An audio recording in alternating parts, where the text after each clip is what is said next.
आपल्यासोबत रिपब्लिकन पक्षाचे नेते आणि केंद्रीय मंत्री रामदास आठवले आहेत। रामदास आठवले सुद्धा आता आतमध्ये हजर होते ज्यावेळी नरेंद्र मोदींनी अर्ज भरलाय लोकसभा उमेदवाराचा।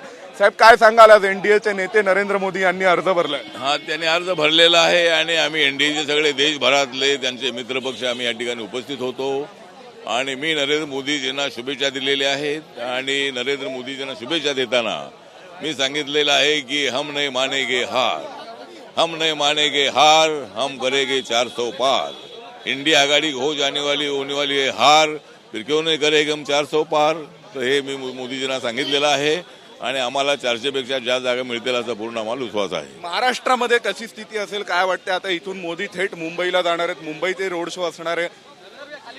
तर एकतर महाराष्ट्रामधली परिस्थिती चांगली आहे। आता आमची महायुती आहे ती महायुती मजबूत आहे आणि महाराष्ट्रामध्ये आम्हाला 40 पेक्षा जास्त जागा मिळतील अशी अपेक्षा आहे। मुंबईमध्ये काय स्थिती असेल, काय चित्र असेल? मुंबईमध्ये आम्ही सर्व जागा जिंकू। मुंबईमध्ये मागच्या वेळेला सर्व जागा जिंकल्या होत्या, यावेळेला 6च्या 6 जागा मुंबईच्या आम्ही जिंकू।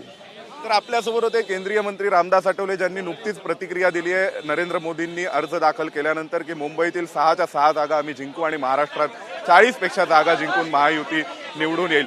व्हिडिओ जर्नलिस्ट प्रवीण दीक्षितसह सोमेश कोलगे, एबीपी माझा, काशी, वाराणसी। एबीपी माझा, उघडा डोळे बघा नीट।